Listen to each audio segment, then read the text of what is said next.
What I want to talk about, demonstrate tonight, what we call apps or editing apps.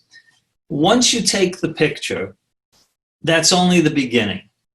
And there's always the controversy, it's almost become a cliche that if you change the painting, if you change the photograph, it's called photoshopping. It's not real anymore. It's not a real photograph. But there's no such thing as a real photograph. If you want somebody to look bad, get a very wide angle lens and get up close to them and take their picture. And their whole face will be distorted. So it depends upon the camera that you use. Most of the photographs of politicians, they catch them in that one moment when they're very, very unattractive. And so what is the real picture? And what's happened in the last 5 or 6 years is that Apple mostly, they started it, and now Google has it also, has opened up their whole program, their whole camera, for people to create what we call apps or applications. And they charge you, and I'll go through some of these, $3 or $4. Apple takes a dollar out of each one of them, but they have hundreds and hundreds of thousands of people who use these apps. You use them all the time. And editing and improving with the applications, once you've got the picture, once you've got the image, and the image is on your camera, it's actually up in the cloud, what is the purpose of going any further? And there are 3 major purposes. The first one, I would say, probably is to improve the picture. What do we mean by improving the image? If it's a little bit out of focus, you'll always have one of the little editing that you can do right when you take the picture to sharpen it. If it's too dark in someone's face, you can adjust the brightness. You can get the color just right. And then you should crop it. And that cropping takes out the extraneous information from the photograph. These are the first things that you can do. The next thing that you might want to do is to convert the picture. By that, you can take it and add different colors to it. You can put funny faces on it. You get this all the time from people. You can add elements. Some of the apps we're going to show you tonight, you can put them together for a double exposure. Some of the other apps allow you to make a collage.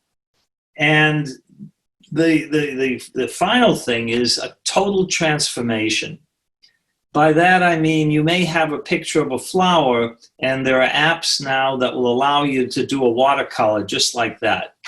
Other apps will turn it black and white. Other apps will take out, you can actually, one of these applications, if there's somebody in the picture or there's something that you want to get rid of, you can just circle it and it'll get rid of it, and it'll seamlessly put the rest of the background together. These applications come in many different varieties, and I'm serious at this point. I'm finding there must be 300. The whole thing that you should try to do is get 1 or 2. I'll try to, some of these will be subjective, there'll be recommendations, but I'll also show you how to Google lists so you can decide yourself. But you should take 1 or 2 of these editing apps and really try to master it. And then go from there. You should find the best free photo editing app for you and your brand also, and what works best with your camera. And the next thing is, what do you want to achieve? Why do you want to fool around with it? Why do you want to change it? Do you want it to be funny? Do you want it to have rabbit ears on a kid? Do you want this to turn into something atmospheric? Do you want to make it look like a waterscape? Do you want to brighten it, darken it? And this is what you should think of before you go, because otherwise you're going to be dealing at random. You're going to be all over the place. And I'm serious, there may be a couple of hundred of these applications out there. So think about what you want to achieve, test some of the photo editing apps and find the right one for you, and try to stick to just one or two. The ones that I will tell you I think are the best are, again, subjective. I'll give you reasons for it, but you can look yourself. And it's much better to become highly skilled in one app than to have mediocre skills in many. That's one of the problems. There's so much stuff out there. So let's get started. And before I do, are there any questions so far, Clayton, that might be relevant? We have not had any questions yet, Okay. Ron, So people who have been here before or people who are just coming in now are able to get to their camera, take the picture, do the basic editing. Some of the things that you may have questions about that you should be aware of is, and I haven't stressed this before, but the question will come up. There are different types of files, and every picture you take has a name. You put the name on, or the camera gives it a name. Then there's a period, and then there's 2, 3, or 4 letters after it. You're going to see JPEG, it's called, either a JPEG or JPG. What that stands for is nothing more than the algorithm that takes that enormous amount of digital information and compresses it so that you don't overwhelm the memory in your camera. When you open the picture up, the algorithm decompresses it, and hopefully you don't lose much of the quality of the image. I would stick right now with JPEG. People have asked about RAW. By the time you get to RAW, very seriously, you'll know much more what you're doing. And what RAW does is it doesn't compress it that much. It makes huge files, but it doesn't add anything to it. When you take a photograph with your camera, what's actually happening is the brain of the iPhone is taking that image and doing a little improving. It's trying to balance the color correctly. It's going to improve the exposure so that when you send it to somebody, it looks good. It might even go in and sharpen 25, 30%. And that's what JPEG does do. So that's one of the reasons why when you take so many pictures with your smartphone, they're almost all pretty good as far as the exposure goes and as far as the sharpness goes. A RAW photograph doesn't touch it. Everything is there. The file is enormous, but the point is you have to go in with a special editor in order to work with a RAW photograph. And there aren't that many apps that do that. I'll tell you which ones do that.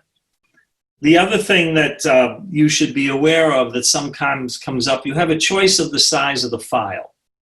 A choice of the size of the picture. Is it 4:6? Is it 5:7? In other words, what are the proportions? I would try to stick with the proportions of 35 millimeter because that's what most people, and right now most images are taken to. So in other words, if you want a picture that's bigger than a 35 millimeter frame is 1 by 1.5 inches. So if you want a picture that's 6 inches across, then it's 6 by 9. And usually that's one of the choices you have. If you want to, you can choose a square format. That might be what you're attempting to do. But those are the questions there. And then another question that will come up is a thing called quality. Go for the highest quality that you can get, which is usually, I think they term it fine. These are just the questions that come up when you set up your camera the first time. So those are some of the issues there. And now let's go on and show you how to use some of these apps. Ron, there's a couple of questions. Yeah. One, sometimes people are seeing PNG files in addition to JPEG files. And I don't know if you know of a significant difference or why people would choose PNG versus a JPEG. And then there's GIFs as well, but GIFs are more for illustrations. PNG is another platform. You would never put it. You won't. Don't use. I don't even think you can edit in with a PNG. You can get an image out of it, but it may be used for different purposes. Actually, some of the extensions are better for viewing on a screen. Some of them are better for printing. You won't see. It's rare to use a PNG. Some editors won't handle a PNG. There's HILR, there's HEIR, there's quite a few. I would try to stick with JPEG for right now. The other thing that people have noticed, and I've certainly seen this myself, is if you're shooting live photographs with an iPhone, it doesn't save them as a JPEG.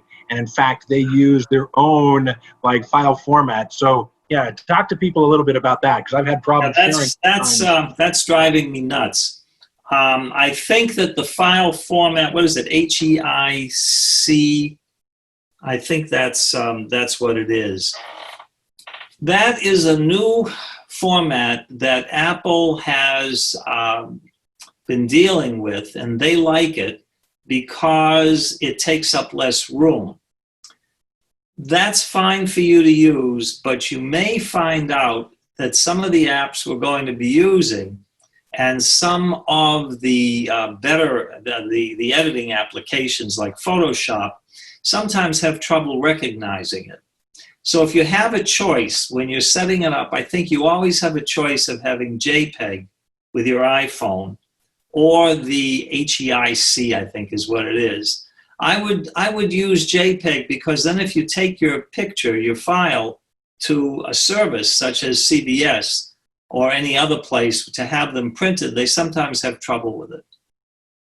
The reason it's there, they want it to become the standard. Within a year, it may become a standard, but it takes up less space, and Apple claims it's better quality. Others, no. No, I mean, the other thing that people see, especially with iPhones and the live, is the .movs. You can get movies that, you think you're shooting a picture, but it's shooting a 5-second movie. And so that's also common. I haven't gotten that much into the video. I will, I think if we have some time tonight, if not by next week, take 10, 15 minutes. It wasn't the intention, but there are only so many things that you can do with video, although now you can actually edit videos. I'll show you some of the apps that do that, that give you the ability to change the exposure for the entire video. There are other ways of slowing down the video so that it looks like slow. It's not slowing it down, it's speeding it up. Looks like slow motion. You can do time-lapse photography also. If you want to take a picture of a flower opening, you can set it up so that you'll need a little tripod. Gadgets. I know if I don't do it now, I'll forget. This is a cute little tripod. There it is. I forget what, I mean, you can't miss the way it looks. And what you can actually do is your phone will fit right on this, and you can bend this so that it'll actually go around a door, go onto something. Yeah, look at that. So you can steady the camera. It also gives you the ability to run into the picture yourself once you put it on the time shot. And I think they're about not much more than $10 for this one.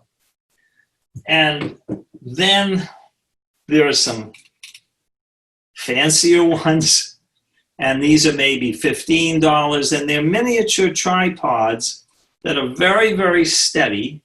They have bendable legs, so you can wrap it around a pipe if you need to.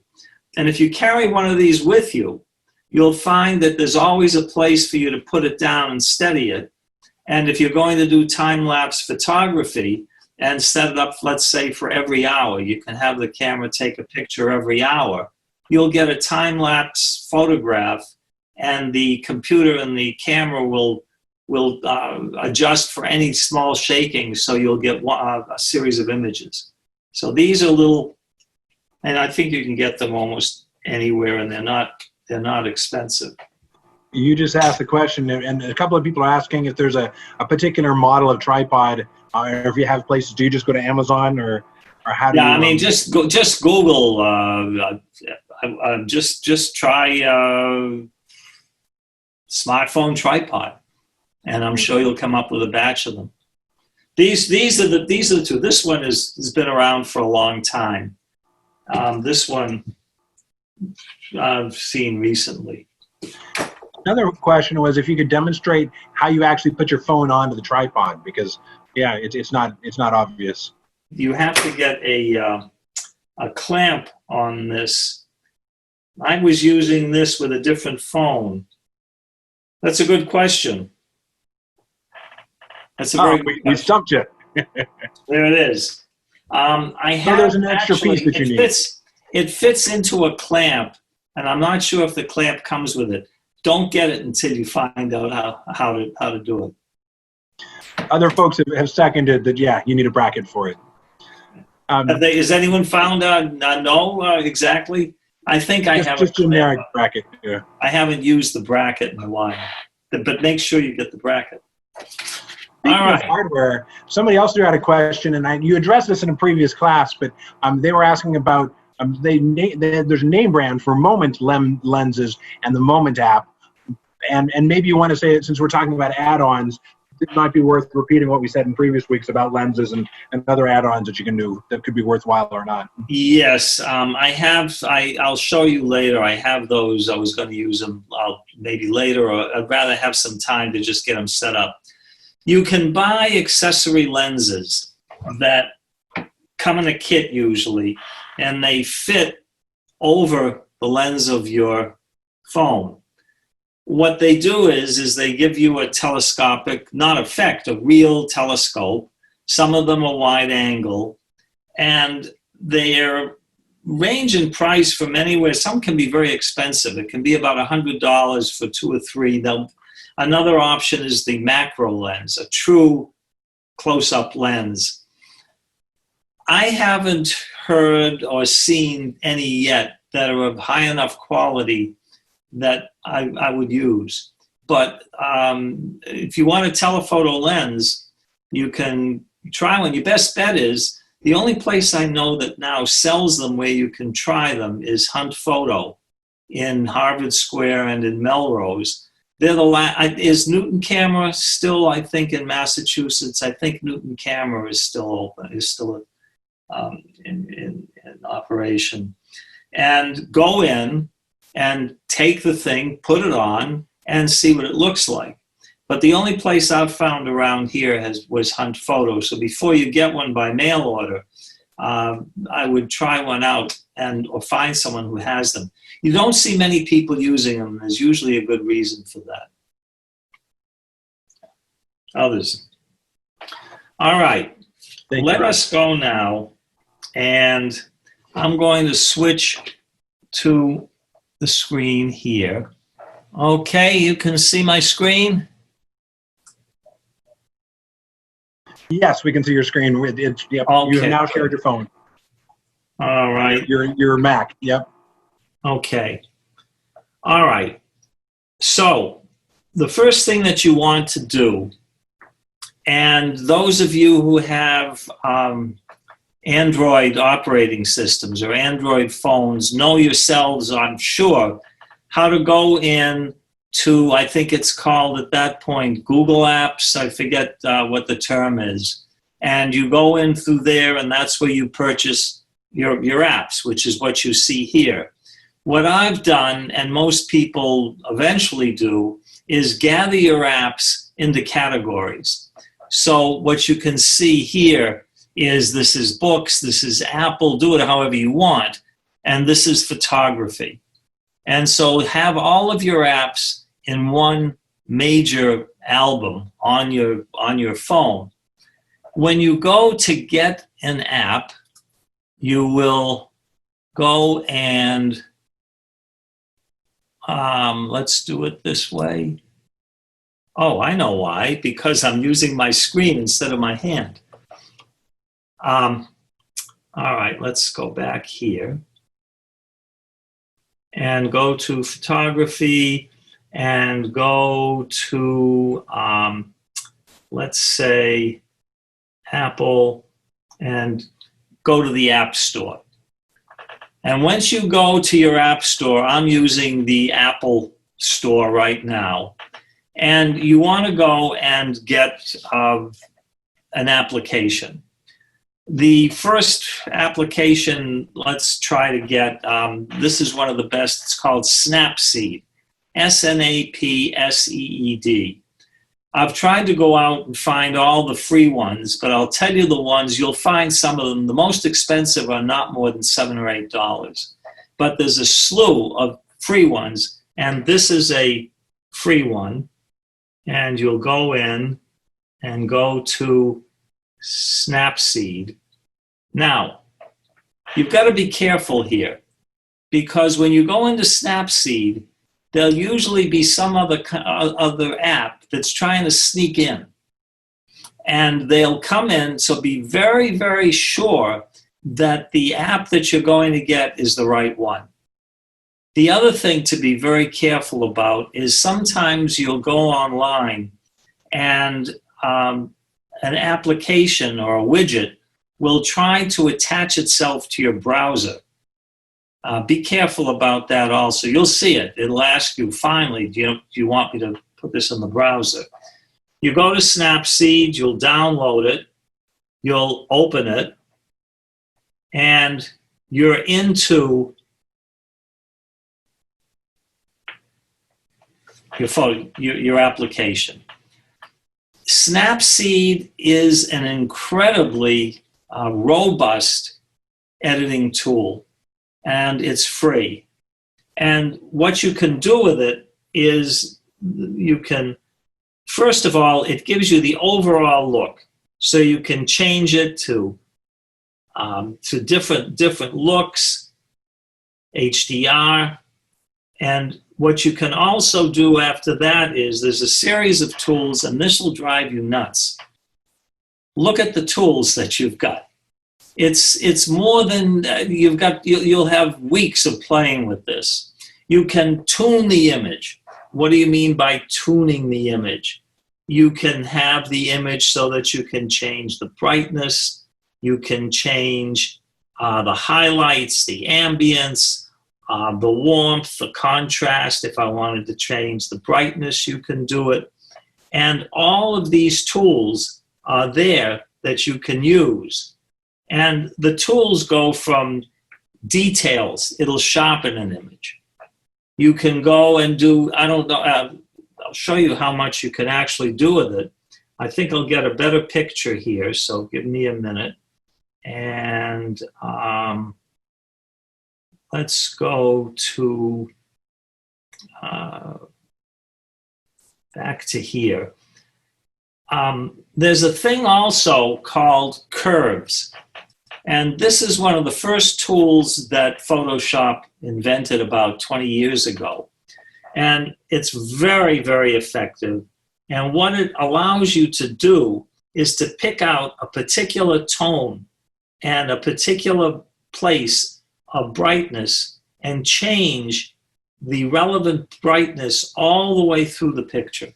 It's very, very powerful. Once you know what you're doing with it, you're going to have quite a bit of fun with it. But it's a very, very powerful tool.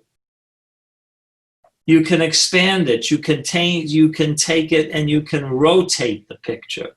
You can make it go up, down, sideways. The other tools here are perspective. You can take a building, we'll try that, and straighten it out. You can expand it. You can paint on it. If you have a face, let me see if I have a face here. Give me a minute. And I want to try to get a better picture. So let's see. Open an image.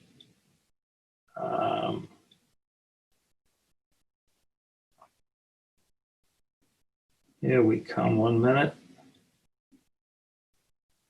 They messed this up. Here we go. Now, if you wanted to change this and expand it, you can actually make the image itself larger, which will give you the ability when you download it to make a bigger print if you're going to print. Another one of the, another tool that you can use is whatever Glamour Glow is, and it allows you to change the apparent colors of the image like that until you get something that might be what you want. Tonal contrast allows you to hit just the high tones, mid tones, and change the contrast any way you like within the image. So all I'm going to show you now is just the range of different tools, if you can see there. It can change the vantage point. It can make it grainy. I don't know what is Retrolux.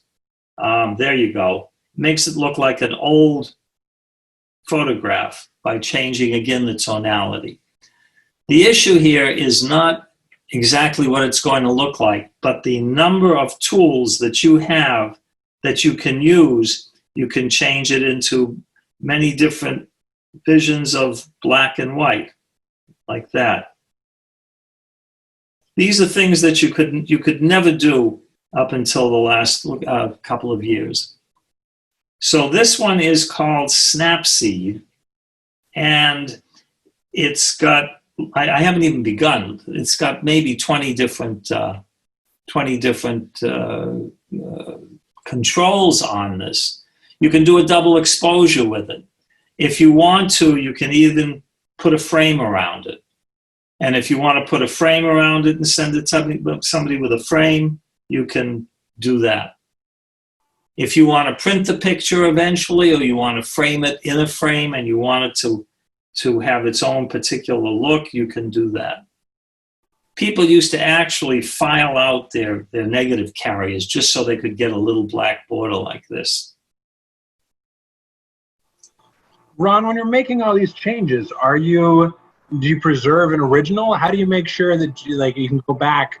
If they will. Changes, it's a good question. Almost every one of these programs I'm going to show you will keep the original and allow you to have both of them.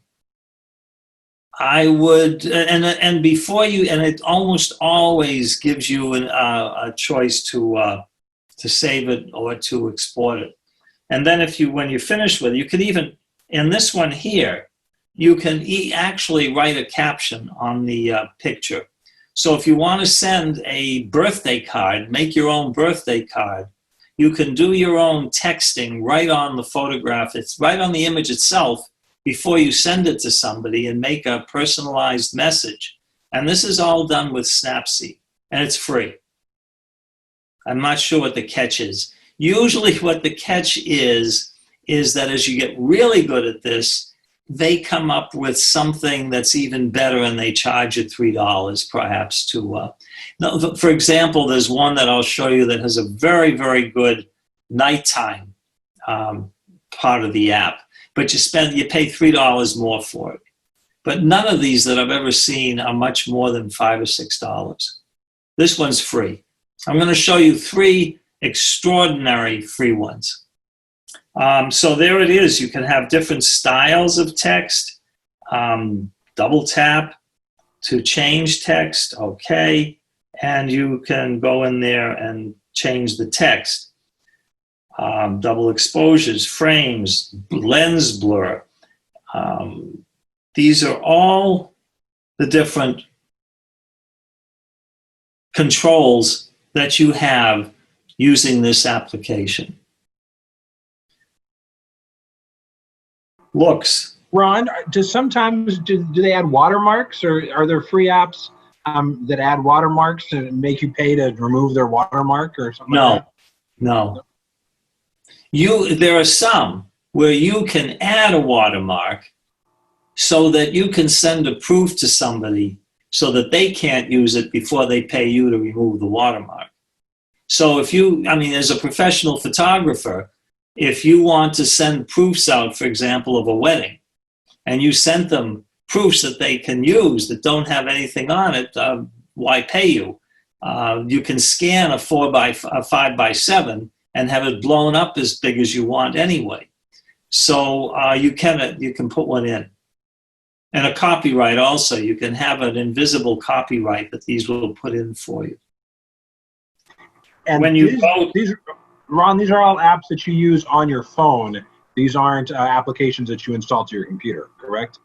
No, I'm going to show you. I'm going to show you, the next step up. But most of these here, now somebody just asked, or you did, what do you do with it once you finish with it? You can share it, which gives you the option of going to WhatsApp.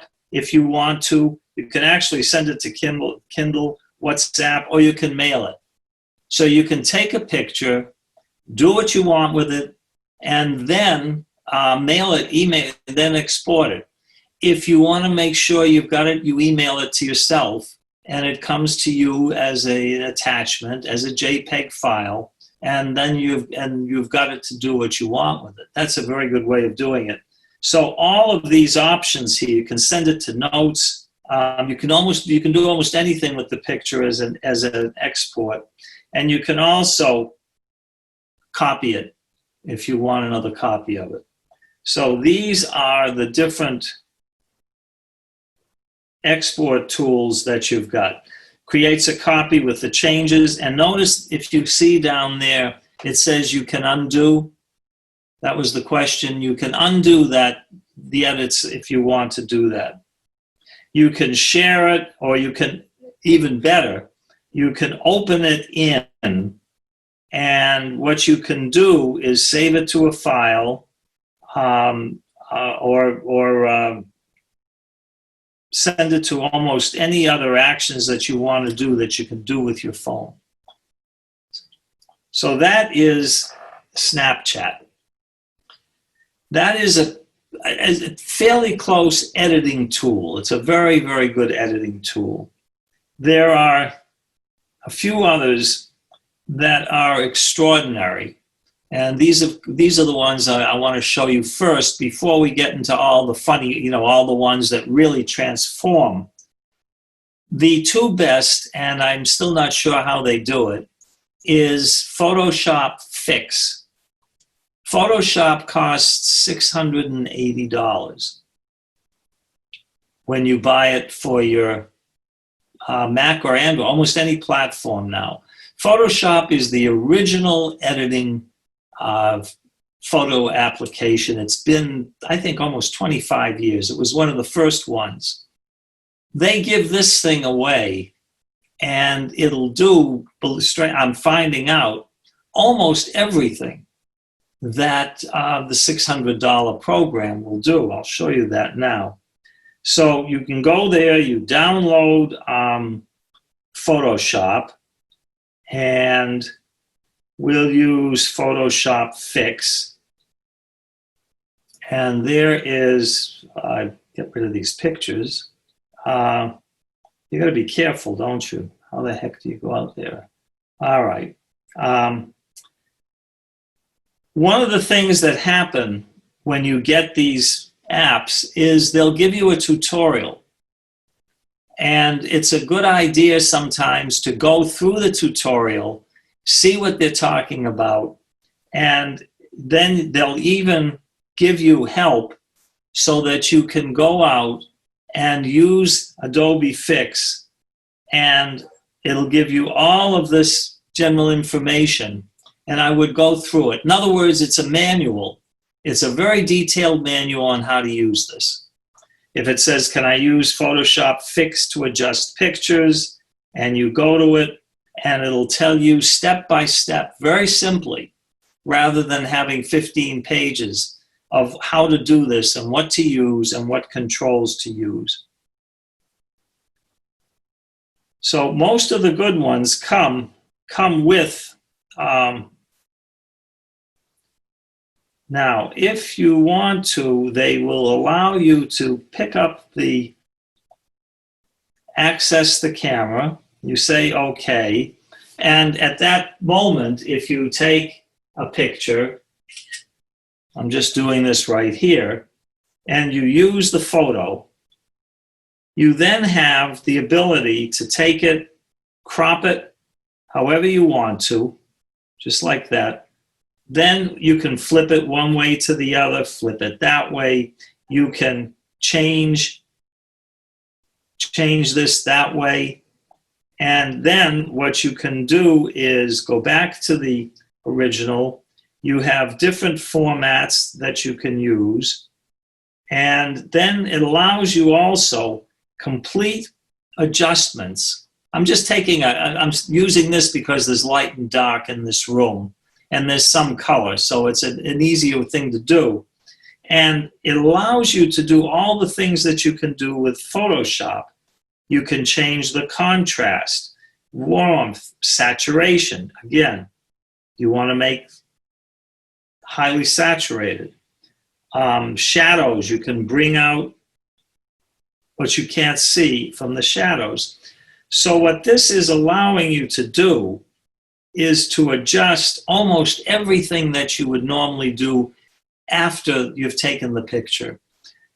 You can do some other things which allow you to change the appearance. This is called liquefy.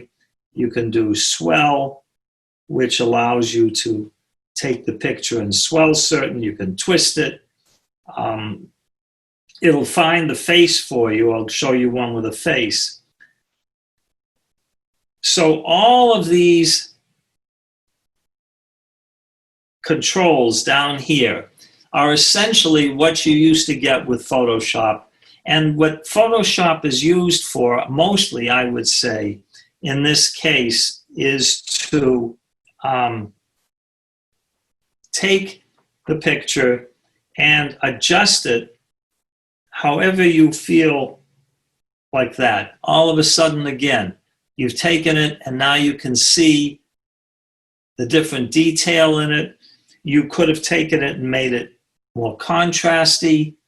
And in a few minutes, actually, make a picture and have a photograph that gives you the way you really want it. You've now made the sun much brighter. You can bring out shadows, for example, if you want to. You can make the foreground any color that you want to. And then you can also adjust the sky in a second to bring all the clouds out. It took me, 5 seconds to do that. So this is called Photoshop Fix. It's free. And I'm pretty sure that it'll work on your Androids.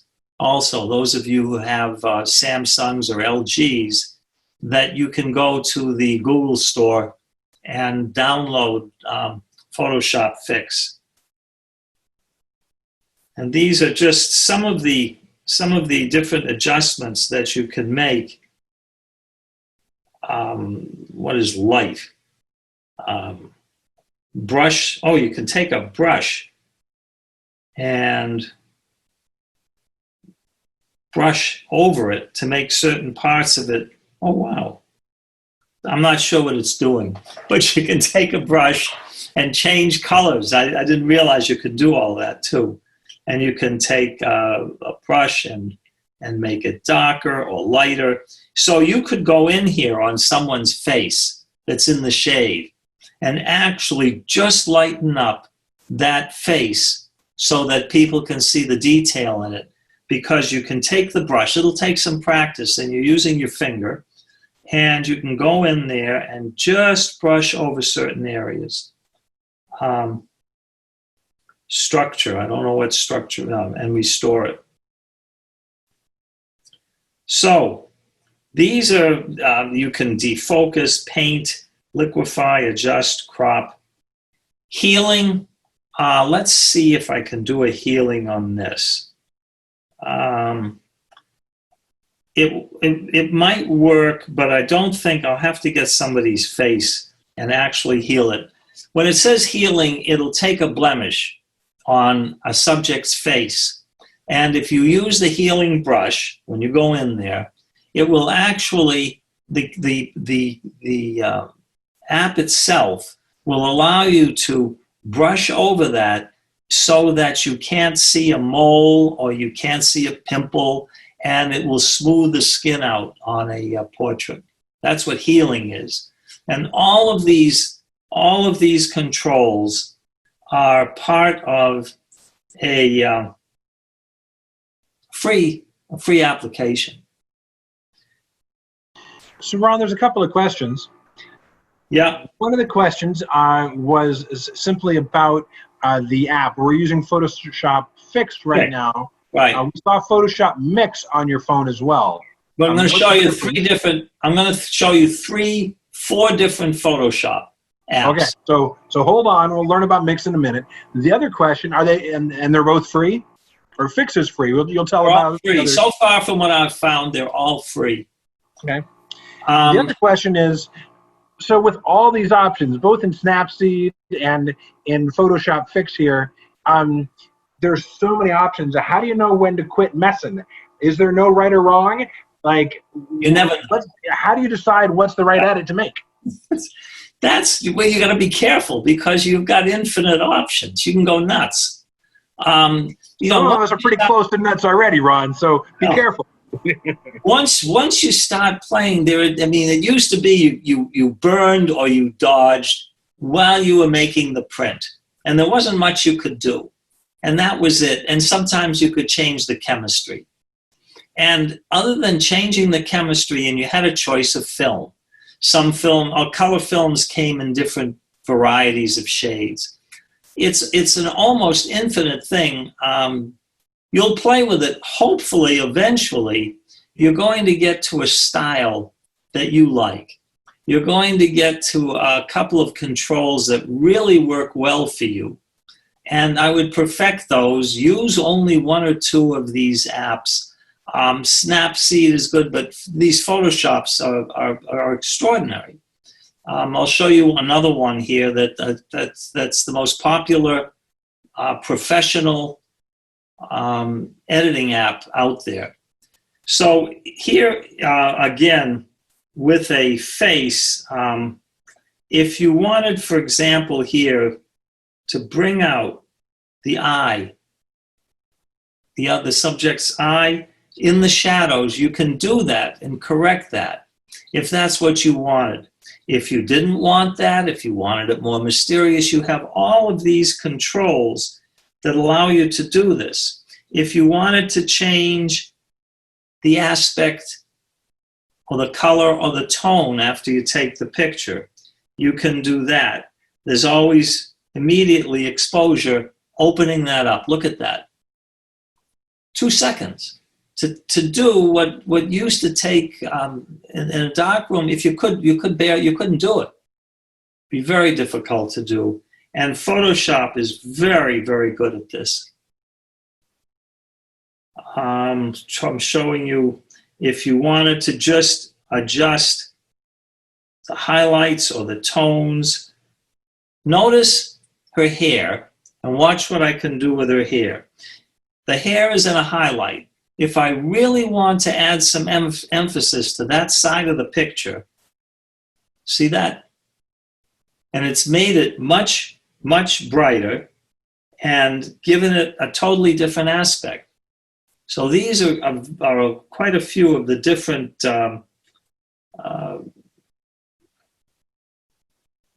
let's just see here. I made a smile. Did you see that? I'm not good at it. Watch this. See her mouth? Smile? No smile. Bed goes up, bed goes down. Look at that. That's amazing. You can make the lips fuller if you want to. You can actually go in and just do the lower lip. You can go in and play with the upper lip. So you can take a picture of somebody and make them smile, make them droop. Now, Ron, you told us people should never be smiling in pictures. So maybe this is how you undo smiles, huh? Well, start like this, and if you want to put a smile in, then you got to smile. But this is amazing. what you can do with this, and then you can go back and you can restore it if you want to. You can swell it. You can even go and probably twirl the picture around a little bit also, and go to different elements. That's just with a face, and this is still Photoshop. If you feel that there's that, and that should come out to smooth, and take the shine off her nose if you want to do that. So when you're taking portraits and you experiment with this program, you can end up, people might not even know what you've done. And I would call that improving in your own life. A photograph that initially may not have had the best quote quality. By that I mean the shine on the face, the shadows, the highlights. And this allows you to do almost all of these things with it. And I can take it and just lighten a portion of the picture and not lighten the rest of it. So if I wanted to and just bring out a certain area, I can go in and do that.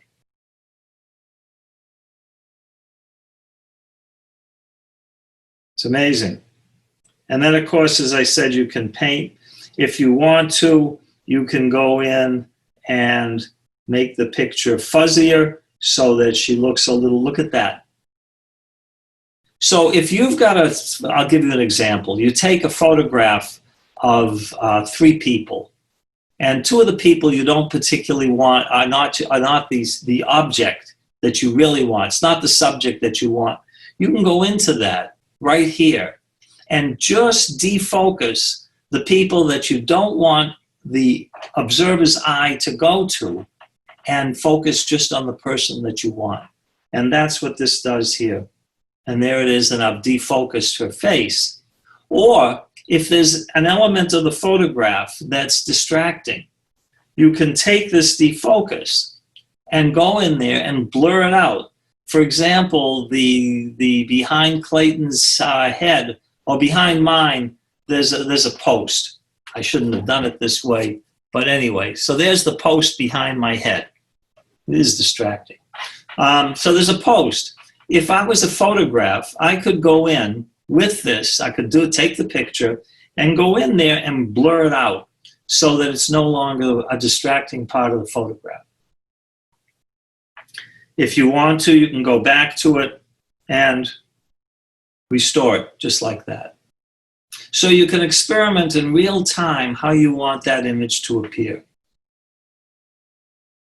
All right. That is Photoshop Fix. Then there is Photoshop Mix.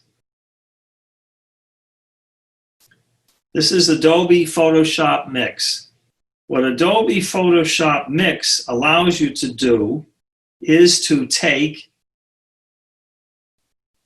2 images, go to stock, go there, take 1 image, and take another image, and what it'll do is put the 2 images together so that you have a double exposure. It takes about 5 or 10 minutes to get it just right, but I don't think I've done, this is an empty album. That's what Photoshop Mix does.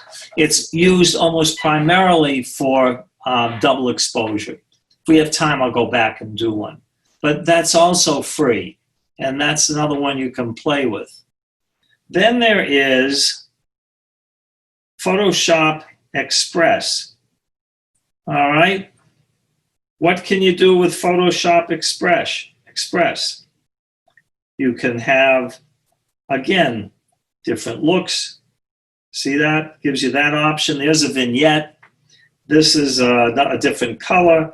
And you can go in and change all of these. Now, this is different from the first Photoshop I showed you. I forget, it wasn't Mix, it was, what was the name? Fix. Yep. Fix is a basic editing tool that, when I say basic, it's to improve the photograph to get the ultimate quality that you want. This one gives you a lot of options to play around with the picture. For example, you can have the normal looking, you can have different color aspects, you can have, if you want to, invert it, you can have all these different renditions of the picture, and there it is in pastel. This is, again, a free one. And see that? So now I'm changing the whole aspect of a photograph. You can go in and there are themes. So this is a theme. What's the theme? Don't ask me. These are different themes. So you can make these themes up and put your own titles in. So if you wanted to, and you wanted to show somebody where you took the pictures, you can go in here and have your own themes of, I suppose you could say, creativity. Okay, and you have control over the texting if you wanted to do that. There are overlays. Let's try this one. How do I get rid of that? I don't know. Let's see if I can revert. You got to be careful. Don't save. Let's get out of there. Don't save it. And let's go back to, let's take it here. Take a few moments to leave us a review. And then you can't get out. All right, not now. They want you to rate it. They're always wanting you to rate the thing. Okay, here you're starting with a basic photograph. This is all done with the iPhone. So you're starting off with a basic image. You can transform that image into something else. There's a high contrast. You like that? I like that more. You can change it to that. You can give it a different sense of color. And there must be 50 different overlays. These are filters that you can use. We're not doing the essential balancing of the shadows and the highlights. But again, it's a freebie, and it's very, very nice. It's got all kinds of different ways of transforming a picture so that it gives you a different kind of impression of what you're doing. Again, you can rotate it, you can change it, you can change the aspect of it, you can go in and with selection tools make it look like light leaks there. So it looks like it was a light leak. You can go in and do other overlays all the way through to change the aspect of it. You can select the subject. It'll find it. Now I don't know how to get out of this. Anyway, this is the ability here to do almost anything that you want with a picture and change. Here's the original photograph. And you can go in and change the white balance. See that? Just like that. If I didn't like that, it's a little flat. That photograph is a little bit flat. It's very difficult to fix something like that. But if you go here, you can go to, and just like that, change the aspect and find one that gives you the balance you want, and it'll improve it and give you another rendition for that particular picture. If you want to, you can change the colors, pop color, whatever that is. So this is the program I would use if you want to have all kinds of, how shall I put it, transformations. And it's fun. And you'll go and you'll play with it, and you'll find one particular transformation that you really like. So let's go from there. So that is Photoshop Express.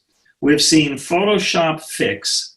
We've seen Photoshop Mix. I'll come back to. It's just putting two pictures together. And let me just see if there's one that was already done. I don't think there was. To do that, let's try that. Smart camera. There's one. And tap a selected photo and make transformations. So you go in there, and I guess you can rotate it, copy it, and put that together with another picture. And you go to an image, and we'll go to that and see what happens. You can probably, and this will allow you to take one image and put it over another and get a double exposure. It's very good for if you have a portrait and you want to take that person's portrait and put it into a background or put it into a backdrop. It allows you to do that. Now, let's go from there. There's so many. This is the one that really surprised me because it's Photoshop's most popular product right now. And almost every professional photographer I know is using this. I don't get it. I find it confusing. I've been working with Photoshop for so long that I really found, but it's extraordinary. It's the one that almost everyone uses. It's a quarter the price of Photoshop. It's maybe $150 to $200. This one here is free. And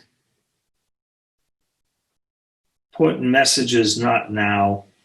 And let's just take Lightroom photos. Take a photo. And what it allows you to do is actually get in, and it's a little bit easier to use than Photoshop. And it allows you to immediately, there's an auto on this that allows you to immediately take the picture and fix it up. And it's got a healing brush. Again, it's got almost the same effects as Photoshop, but more. I really think it's got more. It's got a thing called clarity. It's got another called dehaze. Now, you ask me, what is this doing? All I can tell you is if you go in with Lightroom like this, you're going to have extraordinary control over the final appearance of your picture.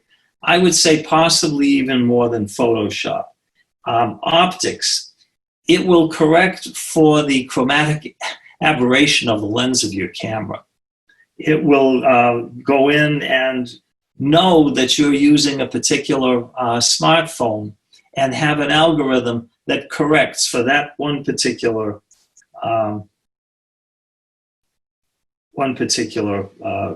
smartphone. So again, it has all of the options of Photoshop with probably five or six more controls. And that's called Photoshop Lightroom. And as far as I know, I'm almost sure it's free. Some people have asked, where do you go from here? If you're going to put Photoshop or Lightroom on your own Mac or on your own Dell, they fit on any platform. Once you take your picture, you can download it directly to your desktop. So if there's any questions, before we finish, I want to answer questions. I just wanted to show you what's out there and what's free and what you can do with this. Then what you do is you get to these very, very specialized applications that are totally transformative. This is the one that I showed a class how to do this, and people went nuts. Let me see if I have here a good example. I'm trying to find a flower picture. There it is. Okay. This is called Waterlogue. Look at that. I made an instant watercolor in less than 10 seconds. Absolutely incredible program. So you can make watercolors out of almost anything. And I had one person in the class that did a whole day in her life or something at home and had it published using this thing. So that's just an amazing, there's the original. It's going to now take it, turn it into a watercolor. Worth the price of admission. It's called Waterlogue, L-O-G-U-E. It may be as much as $3 or $4. None of these are very expensive. One Starbucks. No, two $2 chucks. Anyway. And not only that, but you have a choice of different aspects so that you can change it to different kinds of watercolors.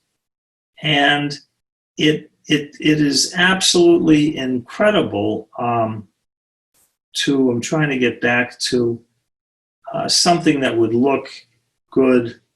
Okay. To save folks from having to look it up, a couple of folks have looked it up. I believe in the App Store, that one is $4.99 today. Look what it just did. Yeah. I had a picture here of, let's see, how do I go back?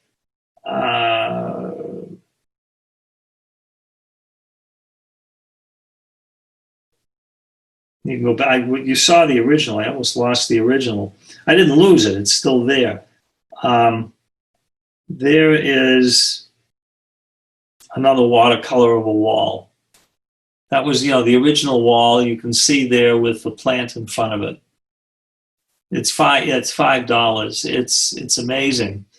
One of the problems is it gets to be like HDR. Everybody finds out about it, and everybody starts making watercolor photographs. But this is one that I think is really quite a bit of fun. And lots of people have appreciated that one and are finding lots of free ones. So people may want to just play with looking at watercolor apps, because I don't think this is the only one out there. Are there more? I haven't gone out to look at that many, because there's so many apps right now that it can become really. Okay, there's the original picture, and there it is in watercolor. I know, it's cheating, but it's really amazing. All right, that is Waterlogue, L-O-G-U-E. I'm watching my time here. That's Waterlogue. Then there are the ones that you play with. These are the ones that you send to people, okay? And this one here gives you all kinds of things that you can play with and send them to people. All right, this one is called Aristo, and look what it does. It's great for kids. Seriously, if you've got kids or grandchildren at home, just get Aristo and let them play with it and send it to people. It's really it's quite something.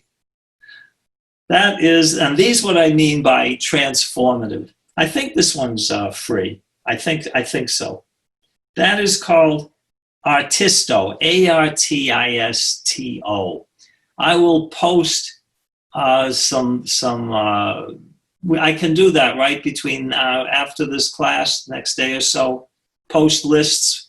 What I'll do is I'll post you some URLs to go to a listing with examples of 30 good apps, what other people have thought. I wanted to demonstrate these tonight. So there's that, there's Aristo, there's Photoshop Fix, there's Express, there's Blendio. You can control a picture so that it looks like that it blurs it so it looks like it's changed in time.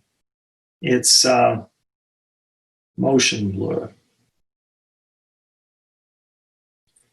I don't particularly see all the uses for it. And these are just a few of all of the different choices you've got.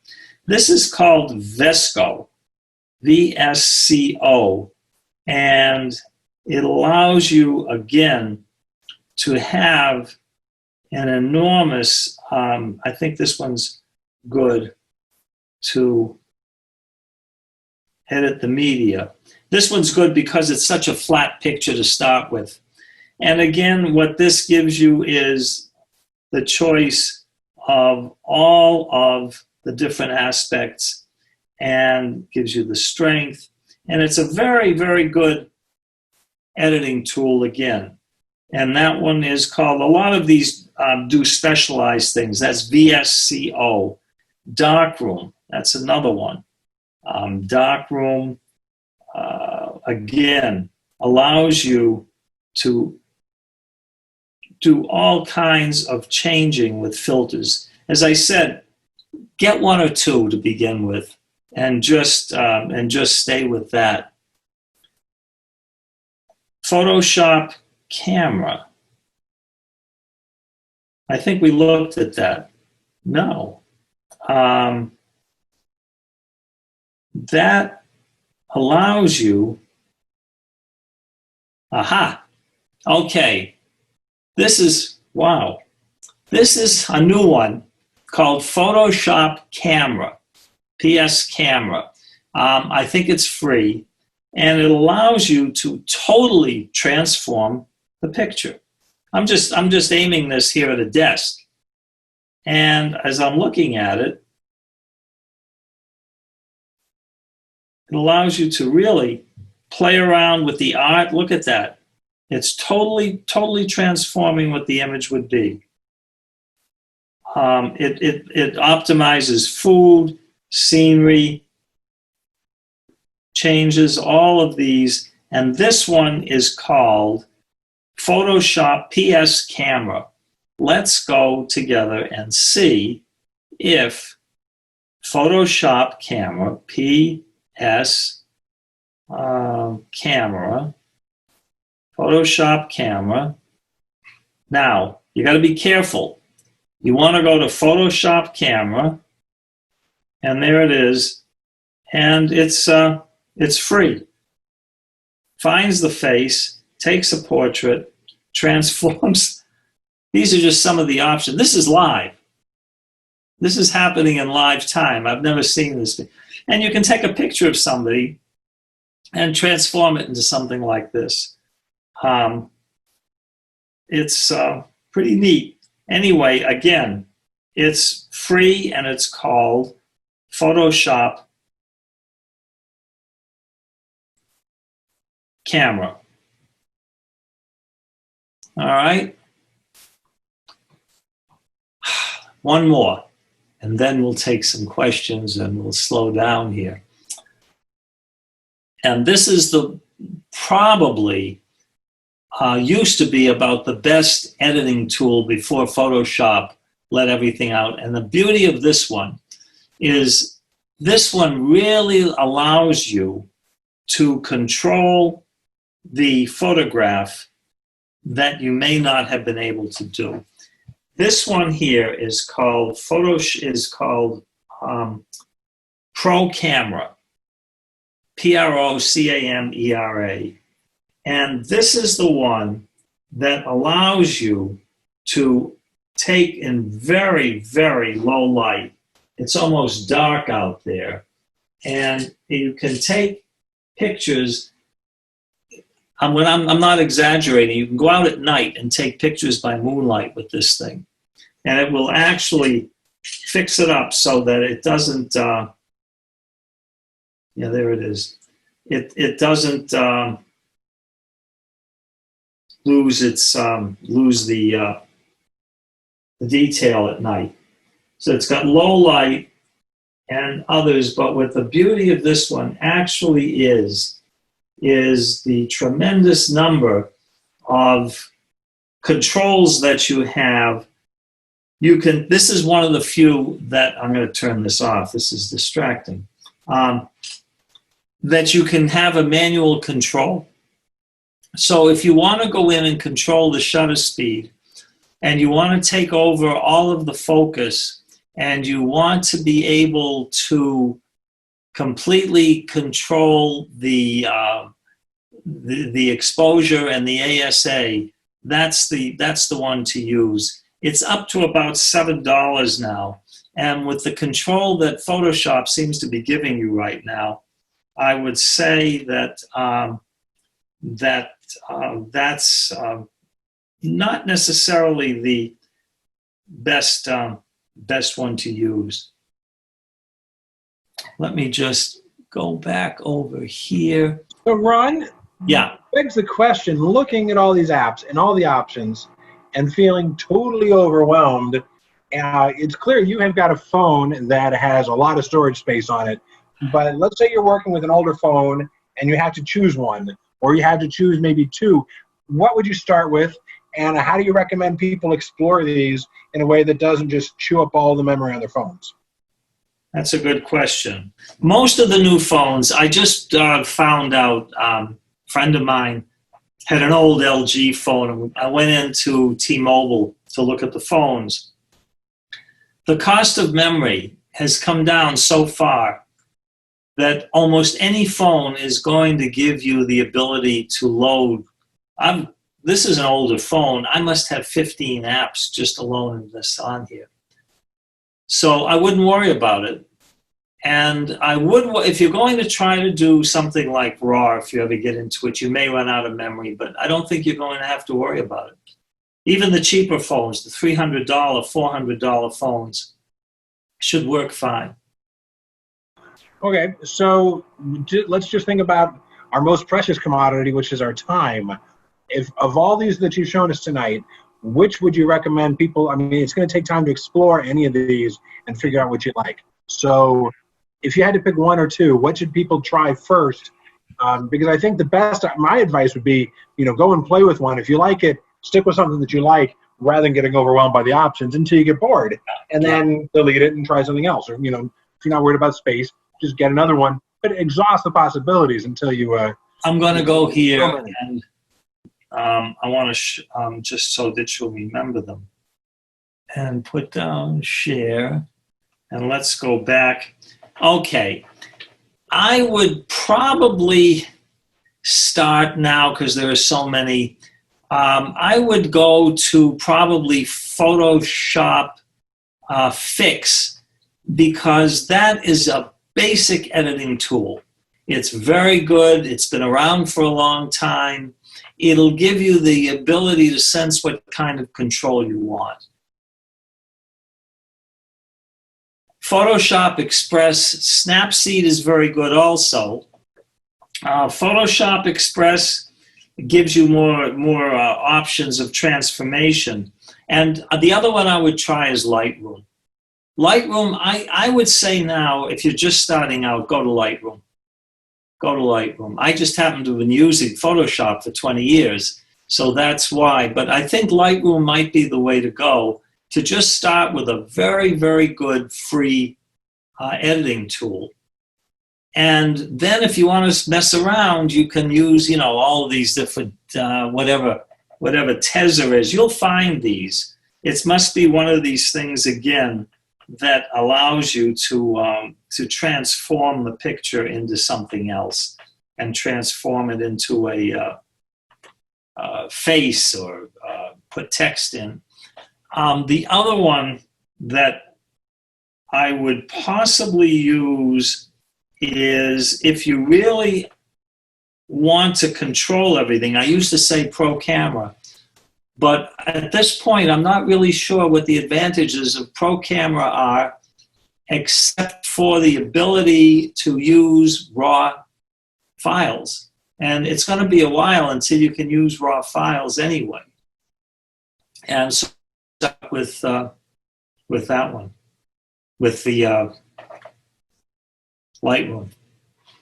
Which was the one with the smile correction? Was that Lightroom? I think that was Photoshop. Was that Fix? Fix, maybe. Yes. Okay. Yeah, Photoshop Fix is really neat. That was pretty cool. That's when I took this picture to go and do all these things, because it not only allows you to adjust all of the basic things you need, it gives you the next step to perhaps go on and try to do some transformations. Certainly being able to take and put a smile on someone's face without it looking too false is quite a thing. Other questions? I think people are digesting right now and just trying to figure out what they're going to play with. There's a lot of tools. It is an enormous amount of pictures. One of the things, you saw some other pictures coming up here, is they have stock photos. So if you want to fool around, they have older people in a wheelchair, they have young kids, they have boats, they'll have all kinds of different things for you to play with, and they'll lead you through it and show you how to take out distracting elements, how to take an older person and get rid of the wrinkles, how to take somebody's hair actually and make it look a little bit better. And that's part of the transformation that's able to be there. It's not necessarily turning it into something artistic, quote, which is what some of these can do.